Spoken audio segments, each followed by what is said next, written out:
Hello, and welcome back to Storytime Classics Live, produced by Southwest Shakespeare Company. I am your host, Bo Heckman.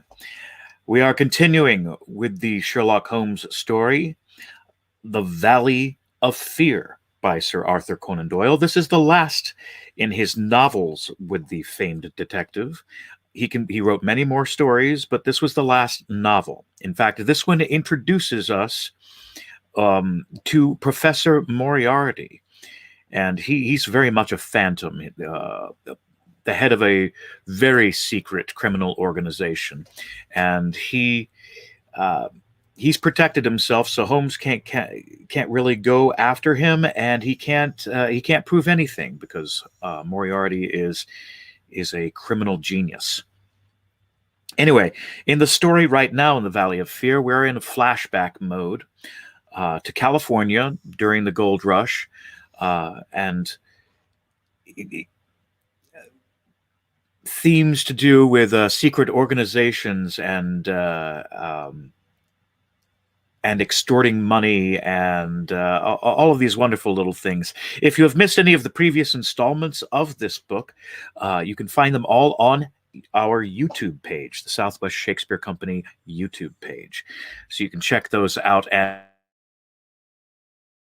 on your own. But for now, we will go into the story. I hope everyone is having a great Tuesday today. I'm sorry, I'm looking at my dog situating himself. You okay? You all good now? Okay, we're good now. As with all the readings, I do encourage comments and discussion on the story as it goes along. So if you feel so inspired, please do. All right, we will be beginning today with part 2, chapter 4, The Valley of Fear. When McMurdo awoke the next morning, he had good reason to remember his initiation into the lodge. His head ached with the effect of the drink, and his arm, where he had been branded, was hot and swollen. Having his own peculiar source of income, he was irregular in his attendance at his work, so he had a late breakfast and remained at home for the morning writing a long letter to a friend. Afterwards, he read the Daily Herald. In a special column put in at the last moment, he read, "Outrage at the Herald office. Editor seriously injured." It was a short account of the facts, with which he was himself more familiar than the writer could have been. It ended with the statement, "The matter is now in the hands of the police, but it can hardly be hoped that their exertions will be attended by any better results than in the past. Some of the men were recognized, and there is hope that a conviction may be obtained. The source of the outrage was, it need hardly be said, that infamous society which has held this community in bondage for so long a period, and against which the Herald has taken so uncompromising a stand. Mr. Stranger's many friends will rejoice to hear that, though he has been cruelly and brutally beaten, and though he has sustained severe injuries about the head, there is no immediate danger to his life." Below, it stated that a guard of police, armed with Winchester rifles, had been requisitioned for the defense of the office. McMurdo had laid down the paper and was lighting his pipe, with a hand which was shaky from the excess of the previous evening, when there was a knock outside, and his landlady brought to him a note which had just been handed in by a lad. It was unsigned, and ran thus: "I should wish to speak to you, but would rather not do so in your house. You will find me beside the flagstaff upon Miller Hill. If you will come there now, I have something which is important for you to hear and for me to say." McMurdo read the note twice with the utmost surprise, for he could not imagine what it meant or who was the author of it. Had it been a feminine hand, he might have imagined that it was the beginning of one of those adventures which had been familiar enough in his past life. But it was the writing of a man, and of all a well-educated one, too. Finally, after some hesitation, he determined to see the matter through. Miller Hill is an ill-kept public park in the very center of the town. In summer, it is a favorite resort of the people, but in winter it is desolate enough. From the top of it, one has a view not only of the whole straggling, grimy town, but of the winding valley beneath, with its scattered mines and factories blackening the snow on each side of it, and of the wounded and white-capped ranges flanking it. McMurdo strolled up the winding path, hedged in with evergreens, until he reached the deserted restaurant which forms the center of the summer gaiety. Beside it was a bare flagstaff, and underneath it a man, his hat drawn down and the collar of his overcoat turned up.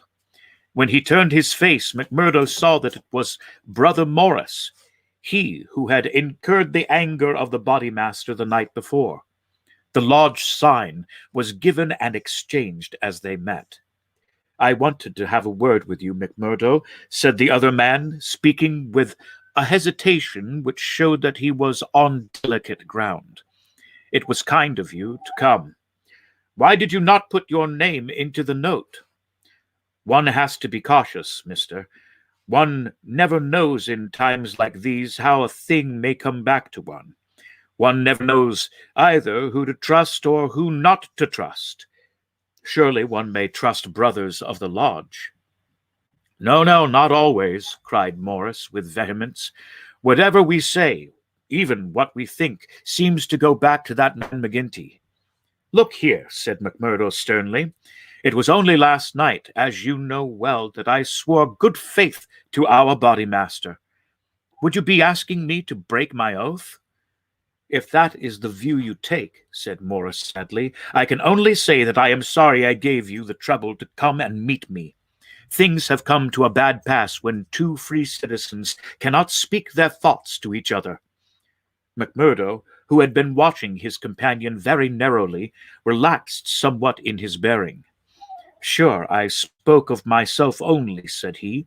"I am a newcomer, as you know, and I am strange to it all. It is not for me to open my mouth, Mr. Morris, and if you think well to say anything to me, I am here to hear it." "And to take it back to Boss McGinty," said Morris bitterly. "Indeed, then, you do me injustice there," cried McMurdo. "For myself, I am loyal to the lodge, and so I tell you straight, but I would be a poor creature if I were to repeat any other what you might say to me in confidence. I will go no further than me, though I warn you that you may get neither help nor sympathy." "I have given up looking for either the one or the other," said Morris.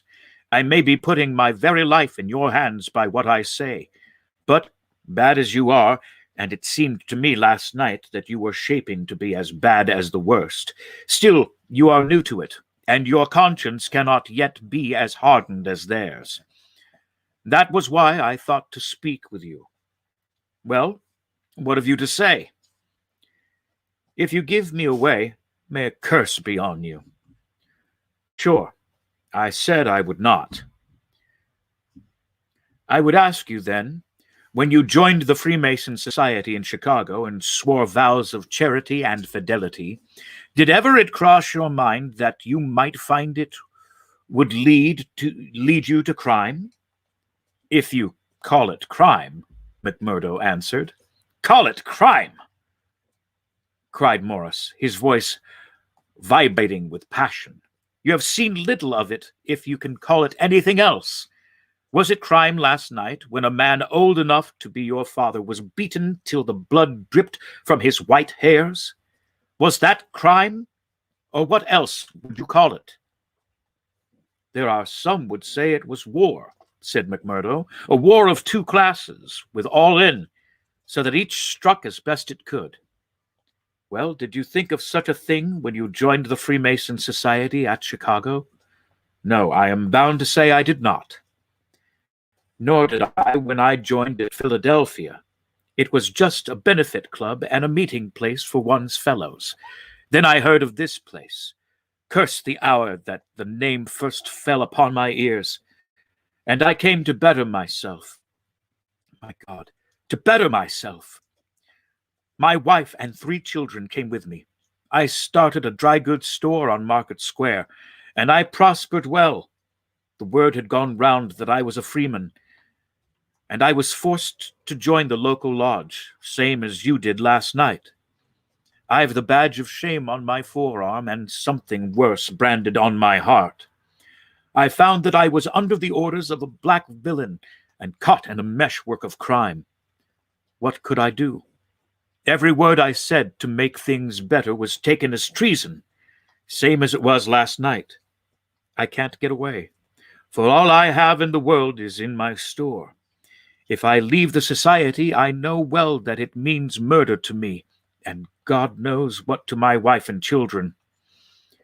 Oh, man, it is awful. Awful. He put his hands to his face, and his body shook with convulsive sobs. McMurdo shrugged his shoulders. You are too soft for the job, said he. You are the wrong sort for such work. I had a conscience and a religion, but they made me a criminal among them. I was chosen for a job. If I backed down, I knew well that I could come to what would come to me. Maybe I'm a coward. Maybe it's the thought of my poor little woman and the children that makes me one. Anyhow, I went. I guess it will haunt me forever. It was a lonely house, 20 miles from here, over the range yonder. I was told off for the door, same as you were last night. They could not trust me with the job. The others went in. They came out. When they came out, their hands were crimson to the wrists. As we turned away, a child was screaming out of the house behind us. It was a boy of 5 who had seen his father murdered. I nearly fainted with the horror of it, and yet I had to keep a bold and smiling face, for well I knew that if I did not, it would be out of my house that they would come next with their bloody hands, and it would be my little Fred that would be screaming for his father. But I was a criminal then, part sharer in a murder, lost forever in this world, and lost also in the next.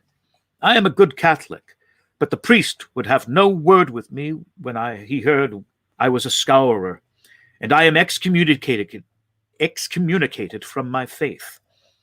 That's how it stands with me. And I see you going down the same road, and I ask you what the end is to be. Are you ready to be a cold-blooded murderer also, or can we do anything to stop it? What would you do? Asked McMurdo abruptly. You would not inform? God forbid, cried Morris. Sure, the very thought would cost me my life. That's well, said McMurdo. I am thinking that you are a weak man, and that you make too much of the matter. Too much! Wait till you have lived here longer. Look down the valley. See the cloud of 100 chimneys that overshadows it. I tell you that the cloud of murder hangs thicker and lower than that over the heads of the people. It is the valley of fear, the valley of death.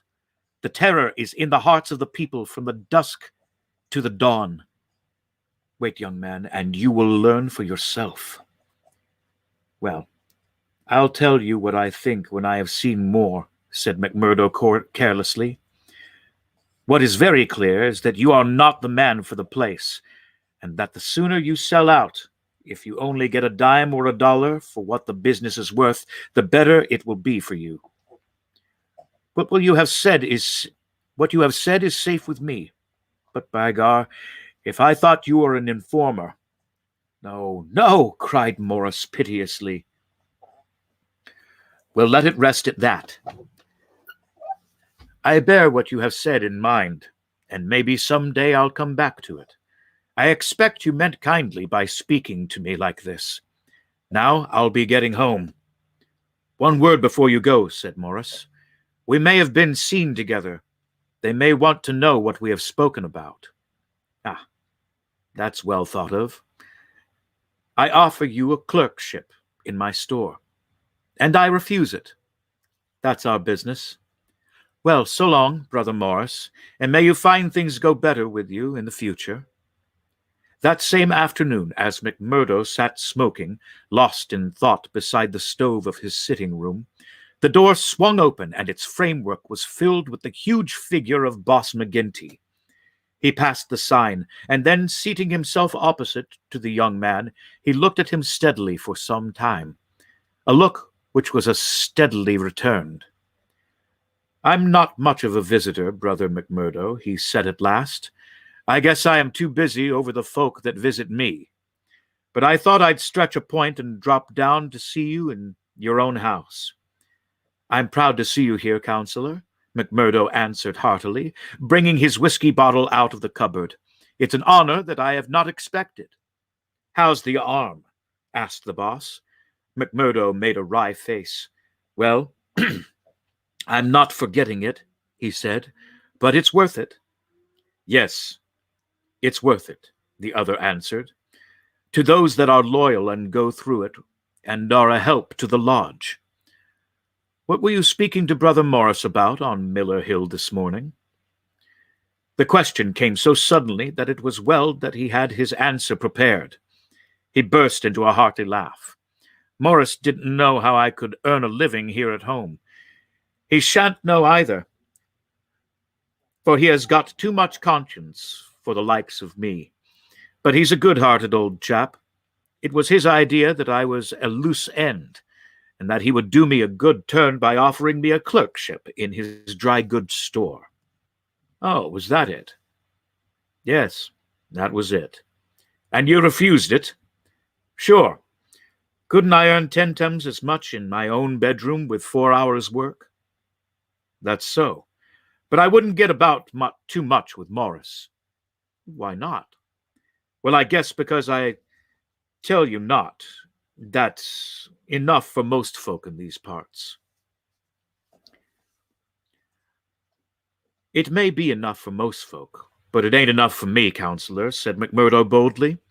"If you are a judge of men, you'll know that."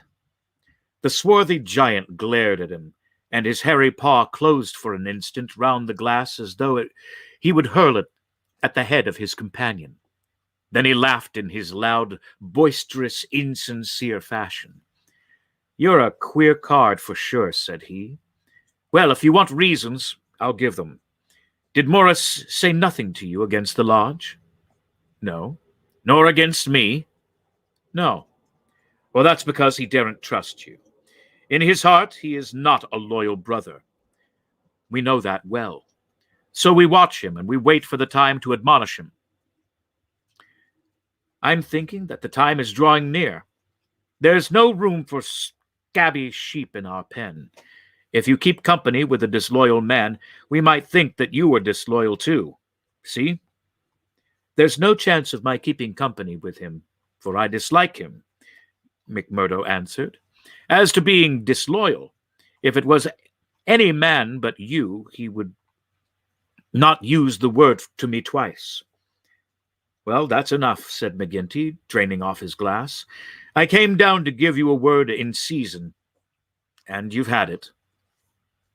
"I'd like to know," said McMurdo, "how you ever came to learn that I had spoken with Morris at all." McGinty laughed. "It's my business to know what goes on in this township," said he. "I guess you'd best reckon on my hearing all that passes. Well, time's up, and I'll just say—" But his leave-taking was cut short in a very unexpected fashion. With a sudden crash, the door flew open, and 3 frowning, intent faces glared in at them from under the peaks of police caps. McMurdo sprang to his feet and half drew his revolver, but his arm stopped midway as he became conscious that 2 Winchester rifles were leveled at his head. A man in uniform advanced into the room, a 6-shooter in his hand. It was Captain Marvin, once of Chicago, and now of the Mine Constabulary. He shook his head with a half-smile at McMurdo. I thought you'd be getting into trouble, Mr. Crooked McMurdo of Chicago, said he. Can't keep out of it, can you? Take your hat and come along with us. I guess you'll pay for this, Captain Marvin, said McGinty. Who are you, I'd like to know, to break into a house in this fashion and molest honest, law-abiding men? You're standing out in this deal, Councillor McGinty, said the police captain. We are not after you, but after this man McMurdo. It is for you to help, not to hinder us in our duty. He is a friend of mine, and I'll answer for his conduct, said the boss.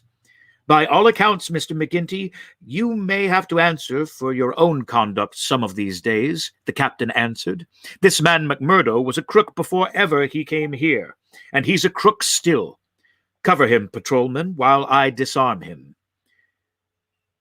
There's my pistol, said McMurdo coolly. Maybe, Captain Marvin, if you and I were alone and face to face, you would not take me so easily. Where is your warrant? Asked McGinty. By gar, a man might as well live in Russia as in Vermissa while folk like you are running the police. It's a capitalist outrage, and you'll hear more of it, I reckon. You do what you think is your duty the best way you can, Counselor. We'll look after ours. What am I accused of? Asked McMurdo. Of being concerned in the beating of old editor Stranger at the Herald office. It wasn't your fault that it isn't a murder charge. Well, if that's all that you have against him, cried McGinty with a laugh, you can save yourself a deal of trouble by dropping it right now. This man was with me in my saloon playing poker up to midnight, and I can bring a dozen to prove it. That's your affair, and I guess you can settle it in court tomorrow. Meanwhile, come on, McMurdo, and come quietly if you don't want a gun across your head. You stand wide, Mr. McGinty, for I warn you, I will stand no resistance when I am on duty. So determined was the appearance of the captain that both McMurdo and his boss were forced to accept the situation. The latter managed to have a few whispered words with the prisoner before they departed. What about? He jerked his thumb upward to signify the coining plant. All right, whispered McMurdo, who had devised a safe hiding place under the floor. I'll bid you goodbye, said the boss, shaking hands. I'll see Riley the lawyer and take the defense upon myself. Take my word for it that they won't be able to hold you. I wouldn't bet on that. Guard the prisoner, you two, and shoot him if he tries any games. I'll search the house before I leave. He did so, but apparently found no trace of the concealed plant. When he had descended, he and his men escorted McMurdo to the headquarters. Darkness had fallen, and a keen blizzard was blowing so that the streets were nearly deserted. But a few loiterers followed the group, and, emboldened by invisibility, shouted imprecations at the prisoner. Lynch the cursed scour, they cried. Lynch him!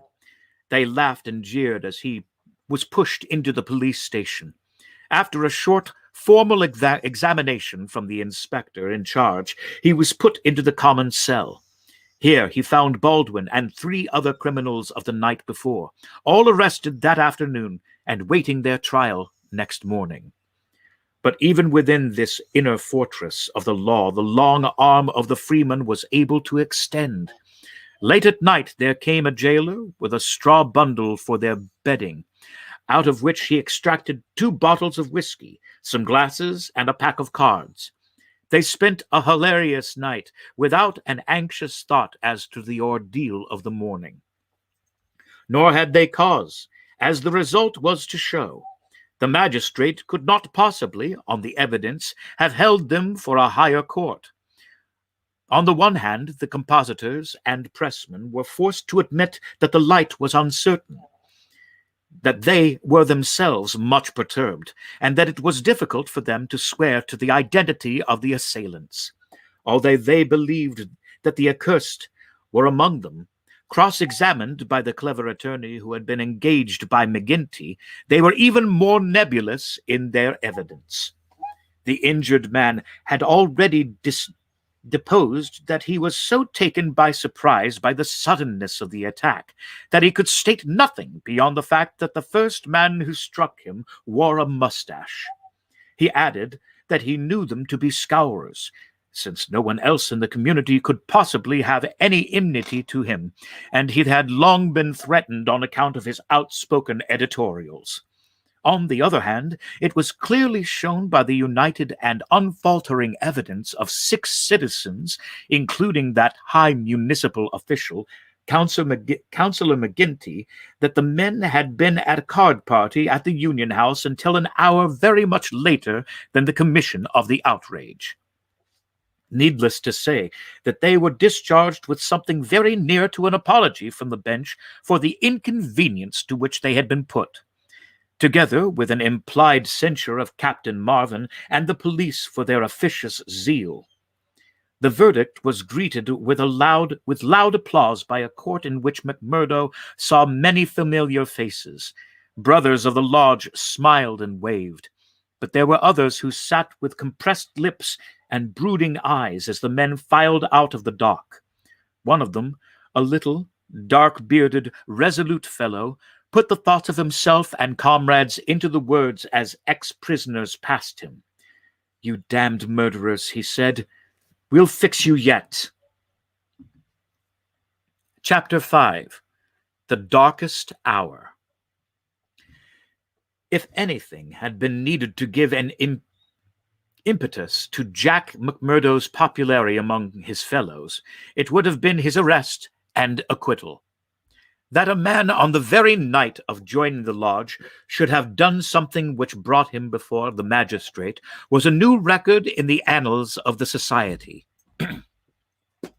Already he had earned the reputation of a good boon companion, a cheery reveler, and withal a man of high temper, who would not take an insult even from the all-powerful boss himself. But in addition to this, he impressed his comrades with the idea that among them all was not one whose brain was so ready to devise a bloodthirsty scheme, or whose hand would be more capable of carrying it out. "He'll be the boy for the clean job," said the oldsters to one another, and waited their time until they could set him to his work. McGinty had instruments enough already, but he recognized that this was a supremely able one. He felt like a man holding a fierce bloodhound in a leash. There were smaller work, but some day he would slip this creature upon its prey. A few members of the lodge, Ted Baldwin among them, resented the rapid rise of the stranger and hated him for it, but they kept clear of him, for he was ready to fight as to laugh. But if he gained favor with his fellows, there was another quarter, one which had become even more vital to him, in which he lost it. Etty Shafter's father would have nothing more to do with him, nor would he allow him to enter the house. Etty herself was too deeply in love to give him up altogether, and yet her own good sense warned her of what would come from marriage with a man who was regarded as a criminal. One morning, after a sleepless night, she determined to see him, possibly for the last time, and make one strong endeavor to draw him from those evil influences which were sucking him down.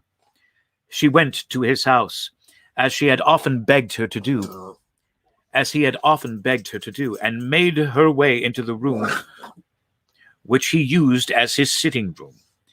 He was seated at a table, with his back turned and a letter in front of him.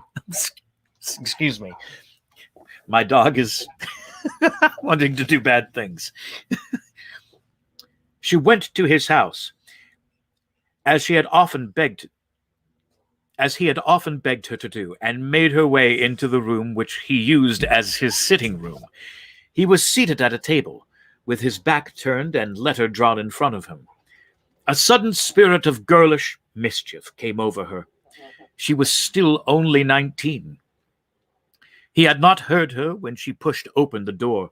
Now she tiptoed forward and laid her hand lightly upon his bended shoulders. If she had expected to startle him, she certainly succeeded, but only in turn to be startled herself. With a tiger's spring, he turned on her, and his right hand was feeling for her throat. At the same instant, with the other hand, he crumpled up the paper that lay before him. For an instant he stood, glaring. Then astonishment and joy took the place of the ferocity which had convulsed his features, a ferocity which had sent her shrinking back in horror as from something which had never before intruded into her gentle life. "It's you," said he, mopping his brow. Excuse me for a moment.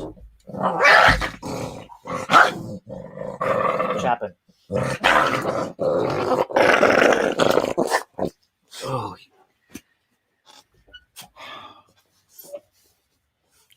Excuse me.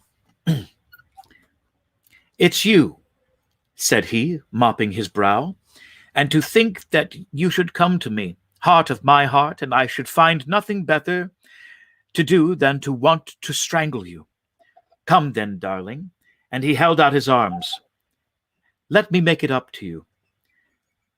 But she had not recovered from that sudden glimpse of guilty fear which she had read in the man's face. All her woman's instinct told her that it was not the mere fright of a man who is startled. Guilt, that was it.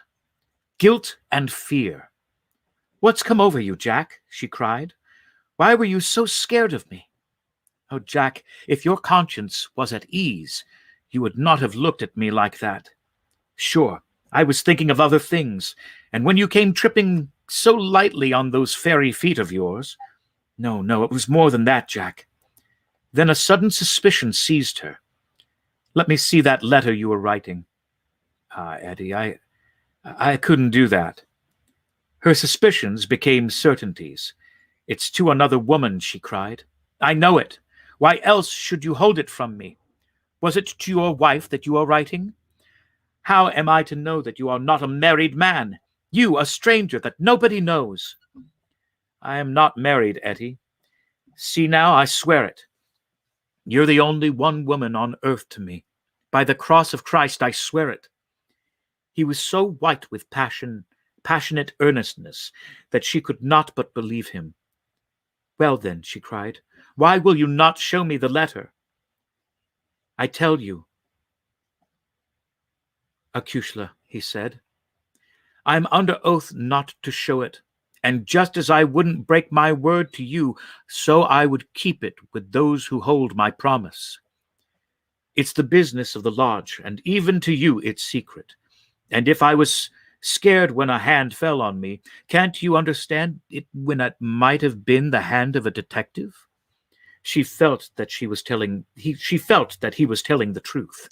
He gathered her into his arms and kissed away her fears and doubts. "Sit here by me, then. It's a queer throne for such a queen, but it's the best your poor lover can find. He'll do better for you some of these days, I'm thinking. Now your mind is easy once again, is it not?" "How can it ever be at ease, Jack, when I know that you are a criminal among criminals, when I never know the day that I may hear you are in court for murder?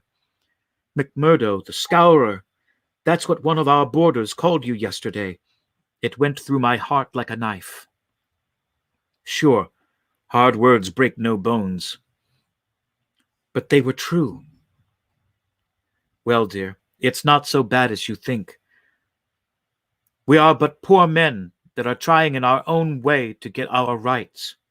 Etty threw her arms round her lover's neck. "Give it up, Jack, for my sake, for God's sake, give it up. It was to ask you that I came here today. Oh, Jack, see, I beg it of you. On my bended knees, kneeling here before you, I implore you to give it up." He raised her and soothed her with her head against his breast. "Sure, my darling, you don't know what it is you're asking. But could I give it up when it would be to break my oath and to desert my comrades? If you could see how things stand with me, you could never ask it of me. Besides, if I wanted to, how could I do it? You don't suppose that the lodge would let a man go free with all its secrets? I've thought of that, Jack. I've planned it all. Father has saved some money. He is wary of this place, where the fear of these people darken our lives. He is ready to go. We would fly together to Philadelphia or New York, where we would be safe from them. McMurdo laughed. The lodge has a long arm. Do you think it could not stretch from here to Philadelphia or New York? Well then, to the west, or to England, or to Germany, where Father came from. Anyway, to get away from this valley of fear. McMurdo thought of old Brother Morris. Sure. It is the second time I've heard the valley so named, said he. The shadow does indeed seem to lie heavy on some of you. It darkens every moment of our lives. Do you suppose that Ted Baldwin has ever forgiven us? If it were not that he fears you, what do you suppose our chances would be? If you saw the look in those dark, hungry eyes of his when they fall on me. By gar, I'll teach him better manners if I caught him at it. But see here, little girl, I can't leave here. I can't. Take that from me once and for all. But if you will leave me to find my own way, I will try to prepare a way of getting honorably out of it. There is no honor in such a matter. It's just how you look at it. Give me, I'll work it so that I leave without being ashamed to look others in the face. The girl laughed with joy. 6. Is it a promise? Well, it may be 7 or 8, but within a year at the furthest, we'll leave the valley behind us. It was the most Etty could obtain, and yet it was something. There was this distant light to illuminate the gloom of the immediate future. She returned to her father's house more light-hearted than she had ever been since Jack McMurdo had come into her life. It might be thought that as a member all the doings of the society would be told to him, but he was soon to discover that the organization was wider and more complex than the simple lodge. Even Boss McGinty was ignorant as to many things, for there was an official named the county delegate living at Hobson's Patch farther down the line, who had power over several different lodges which he wielded in a sudden and arbitrary way. Only once did McMurdo see him, a sly, little gray-haired rat of a man, with a slinking gait and a sidelong glance which was charged with malice. Evans Pott was his name, and even the great boss of Vermissa felt towards him something of the repulsion and fear which the huge Danton may have felt for the puny but dangerous Robespierre. One day Scanlon, who was McMurdo's fellow boarder, received a note from McGinty enclosing one from Evans Pott, which informed him that he was sending over 2 good men, Lawler and Andrews, who had instructions to act in the neighborhood, though it was best for the cause that no particulars as to their objects should be given. Would the bodymaster see to it that suitable arrangements be made for their lodgings and comfort until the time for action should arrive? McGinty added that it was impossible for anyone to remain secret at the Union House, and that, therefore, he would be obliged if McMurdo and Scanlon would put the strangers up for a few days in their boarding house. The same evening the 2 men arrived, each carrying his gripsack. Lawler was an elderly man, shrewd, silent, and self-contained, clad in an old black frock coat, which with his soft felt hat and ragged, grizzled beard gave him a general resemblance to an itinerant preacher. His companion Andrews was little more than a boy, frank-faced and cheerful, with the breezy manner of one who is out for a holiday and means to enjoy every minute of it. Both men were total abstainers, and behaved in all ways as exemplary members of the society, with the one simple exception that they were assassins who had often proved themselves to be most capable instruments for his association of murder. Lawler had already carried out 14 commissions of the kind, and Andrews 3. They were, as McMurdo found, quite ready to converse about their deeds in the past, which they recounted with the half-bashful pride of men who had done good and unselfish service for the community. They were reticent, however, as to the immediate job in hand. "They chose us because neither I nor the boy here drink," Lawler explained. "They can count on us saying no more than we should. You must not take it amiss, but it is the orders of the county delegate that we obey." "Sure, we are all in it together," said Scanlon, McMurdo's mate, as the four sat together at supper. "That's true enough, and we'll talk till the cows come home of the killing of Charlie Williams or of Simon Bird or any other job in the past. But till the work is done, we say nothing. There are half a dozen about here that I have a word to say to," said McMurdo with an oath. "I suppose it isn't Jack Knox of Iron Hill that you're after?" "I'd go some way to see him get his deserts." "No, it's not him yet." "Or Herman Strauss?" "No, nor him either." "Well, if you won't tell us, we can't make you. But I'd be glad to know." Lawler smiled and shook his head. He was not to be drawn. In spite of the reticence of their guests, Scanlon and McMurdo were quite determined to be present at what they called the fun. When, therefore, at an early hour one morning, McMurdo heard them creeping down the stairs, he awakened Scanlon, and the two hurried on their clothes. When they were dressed, they found that the others had stolen out, leaving the door open behind them. It was not yet dawn, and by the light of the lamps they could see the two men some distance down the street. They followed them warily, treading noiselessly in the deep snow. The boarding house was near the edge of the town, and soon they were at the crossroads which is beyond its boundary.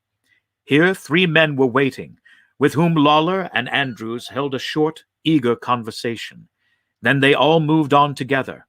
It was clearly some notable job which needed numbers, and at this point there are several trails which lead to various mines. The strangers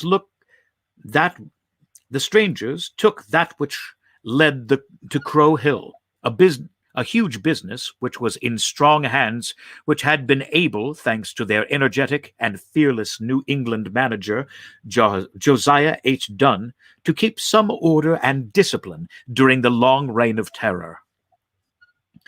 Day was breaking now, and a line of workmen were slowly making their way, singing and in groups, along the blackened path. McMurdo and Scanlon strolled on with the others, keeping in sight of the men whom they followed. A thick mist lay over them, and from the heart of it there came a sudden scream of steam whistle. It was a 10-minute signal before the cages descended and the day's labor began. When they reached the open space round the mine shaft, there were 100 miners waiting, stamping their feet and blowing on their fingers, for it was bitterly cold. The strangers stood in a little group under the shadow of the engine house. Scanlon and McMurdo climbed a heap of slag from which the whole scene lay before them. They saw the mine engineer, a great bearded Scotchman named Menzies, come out of the engine house and blow his whistle for the cages to be lowered. At the same instant, a tall, loose-framed young man with a clean-shaved, earnest face advanced eagerly towards the pit head. As he came forward, his eyes fell upon the group, silent and motionless under the engine house. The men had drawn down their hats and turned up their collars to screen their faces. For a moment, the presentiment of death laid its cold hand upon the manager's heart. At the next, he had shaken it off and saw only his duty towards intrusive strangers. "Who are you?" he asked as he advanced. "What are you loitering there for?" There was no answer, but the lad Andrews stepped forward and shot him in the stomach. The 100 waiting miners stood as motionless and helpless as if they were paralyzed. The manager clapped his 2 hands to the wound and doubled himself up. Then he staggered away, but another of the assassins fired, and he went down sideways, kicking and clawing among a heap of clinkers. Menzies, the Scotchman, gave a roar of rage at the sight and rushed with an iron spanter at the murderers, but was met by 2 balls in the face which dropped him dead at their very feet. There was a surge forward of some of the miners, and an inarticulate cry of pity and of anger. But a couple of the strangers emptied their 6-shooters over the heads of the crowd, and they broke and scattered, some of them rushing wildly back to their homes in Vermissa. When a few of the bravest had rallied, and there was a return to the mine, the murderous gang had vanished in the mists of the morning, without a single witness being able to swear to the identity of these men who, in front of 100 spectators, had wrought this double crime. Scanlon and McMurdo made their way back, Scanlon somewhat subdued, for it was the first murder job that he had seen with his own eyes, and it appeared less funny than he had been led to believe. The horrible screams of the dead manager's wife pursued them as they hurried to the town. McMurdo was absorbed and silent, but he showed no sympathy for the weakening of his companion. "Sure, it is like a war," he repeated. "What is but a war between us and them, and we hit back where we best can." There was high revel in the lodge room at the Union House that night, not only over the killing of the manager and engineer of the Crow Hill mine, which would bring this organization into line with the other blackmailed and terror-stricken companies of the district, but also over a distant triumph which had been wrought by the hands of the lodge itself. It would appear that when the county delegate had sent over 5 good men to strike a blow in Vermissa, he had demanded that in return 3 Vermissa men should be secretly selected and sent across to kill William Hales of Stake Royal, one of the best-known and most popular mine owners in the Gilmerton district, a man who was believed not to have any enemy in the world, for he was in all ways a model employer. He had insisted, however, upon efficiency in the work, and had, therefore, paid off certain drunken and idle employees who were members of the all-powerful society. Coffin notices hung outside his door and had not weakened his resolution, and so in a free, civilized country he found himself condemned to death. The execution had now been duly carried out. Ted Baldwin had sprawled now in the seat of honor beside the bodymaster, had been chief of the party. His flushed face and glazed, bloodshot eyes told of sleeplessness and drink. He and his 2 comrades had spent the night before among the mountains. They were unkempt and weather-stained, but no heroes. Returning from a forlorn hope could have had a warmer welcome from their comrades.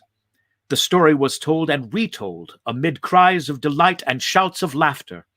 They had waited for their man as he drove home at nightfall, taking their station at the top of a steep hill, where his horse must be at a walk. He was so furred to keep out the cold that he could not lay his hand on his pistol. They had pulled him out and shot him again and again.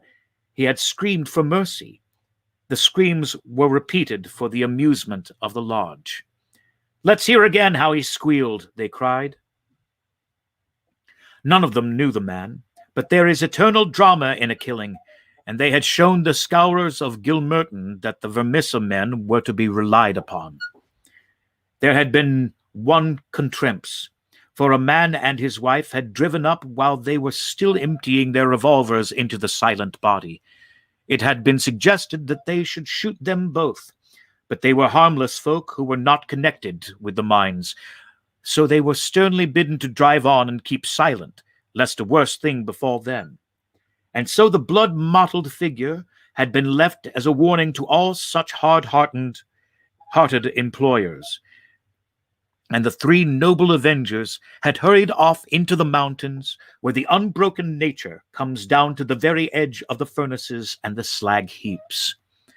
Here they were, safe and sound, their work well done, and the plaudits of their companions in their ears. It had been a great day for the Scourers. The shadow had fallen ever darker over the valley. But as the wise general chooses the moment of victory in which to redouble his efforts, so that his foes may have no time to steady themselves after disaster, so Boss McGinty, looking out upon the scene of his operations with his brooding and malicious eyes, had devised a new attack upon those who opposed him.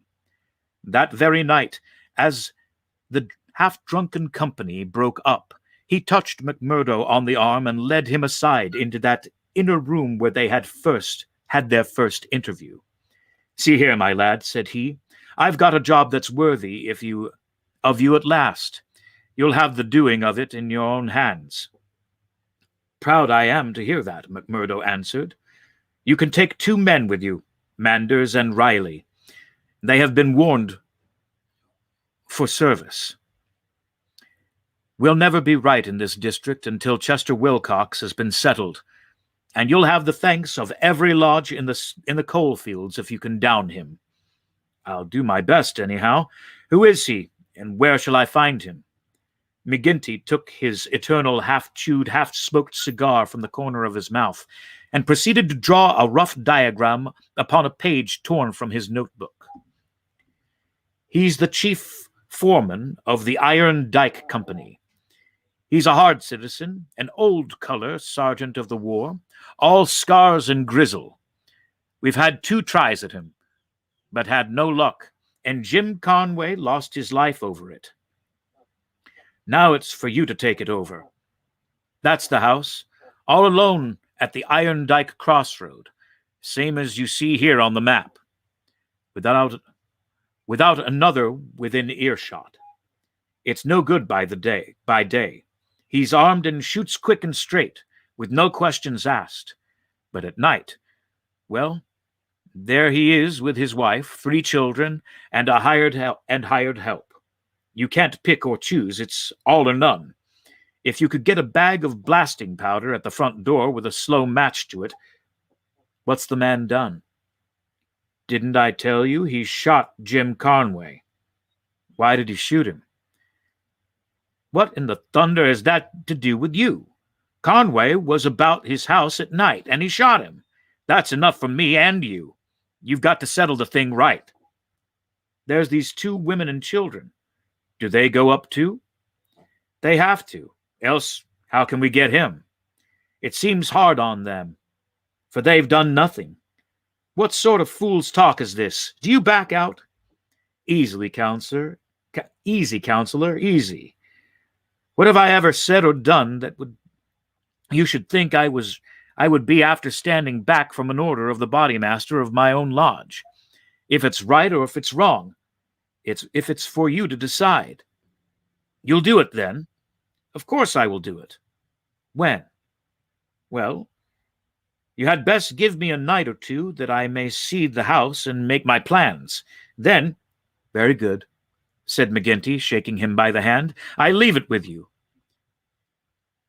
It will be a great day when you bring us the news. It's just the last stroke that will bring them all to their knees." McMurdo thought long and deeply over the commission which had been so suddenly placed in his hands. The isolated house in which Chester Wilcox lived was about 5 miles off in an adjacent valley. That very night, he started off all alone to prepare for the attempt. It was daylight before he returned from his reconnaissance. Next day, he interviewed his 2 subordinates, Manders and Riley, reckless youngsters who were as elated as if it were a deer hunt. 2 nights later, they met outside the town, all 3 armed, and one of them carrying a sack stuffed with the powder which was used in the quarries. It was 2 in the morning before they came to the lonely house. The night was a windy one, with broken clouds drifting swiftly across the face of a 3/4 moon. They had been warned to be on their guard against bloodhounds, so they moved forward cautiously, with their pistols cocked in their hands. But there was no sound save the howling of the wind, and no movement but the swaying branches above them. McMurdo listened at the door of the lonely house, but all was still within. Then he leaned the powder bag against it, ripped a hole in it with his knife, and attached the fuse. When it was well alight, he and his two companions took to their heels, and were some distance off, safe and snug in a sheltering ditch, before the shattering roar of the explosion, with the low, deep rumble of the collapsing building, told them that their work was done. No cleaner job had ever been carried out in the blood-stained annals of the society. But alas, that work so well organized and bodily carried out should all have gone for nothing. Warned by the fate of the various victims, and knowing that he was marked down for destruction, Chester Wilcox had moved himself and his family only the day before to some safer and less known quarters, where a guard of police should watch over them. It was an empty house which had been torn down by the gunpowder, and the grim old color sergeant of the war was still teaching discipline to the miners of Iron Dyke. "Leave him to me," said McMurdo. "He's my man, and I'll get him, sure, if I have to wait a year for him." A vote of thanks and confidence was passed in full lodge, and so for the time the matter ended.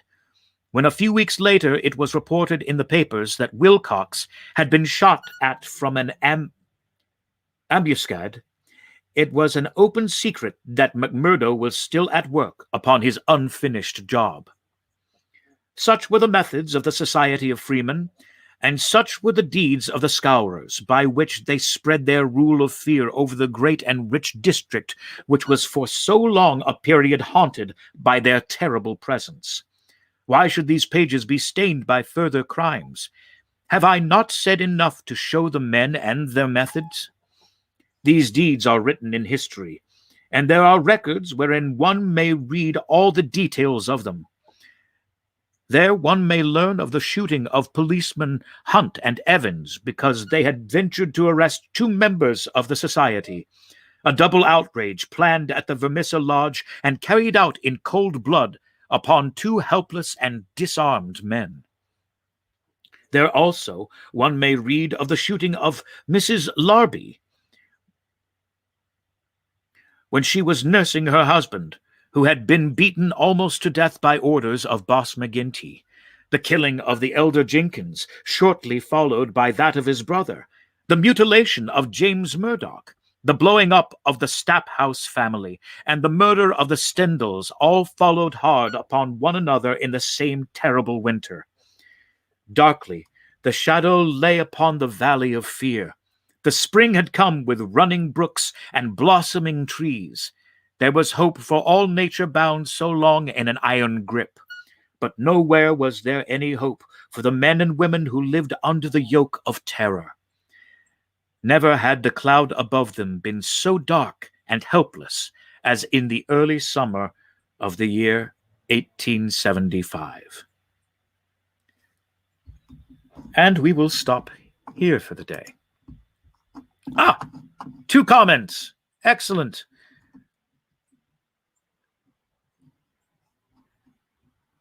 And the question was, is the audio on? Yes, by all my instruments, it does say it's on. And the next comment by the same person was, yes. Okay, so yes, we have discovered the audio was on, of which I am very glad. But yes, everything is registering normal, at least on my side here. Hope you enjoyed the reading for today. I believe we will finish this up tomorrow with the last 2 chapters of The Valley of Fear. I do encourage any comments and discussion about the novel and which is being read. So please do, if the inclination strikes you. Well, hopefully it doesn't strike you. All right, I will stop babbling here today and say have a great rest of your Tuesday. If you are going out today, please be safe and please wear a mask. We'll see you next time on Storytime Classics Live.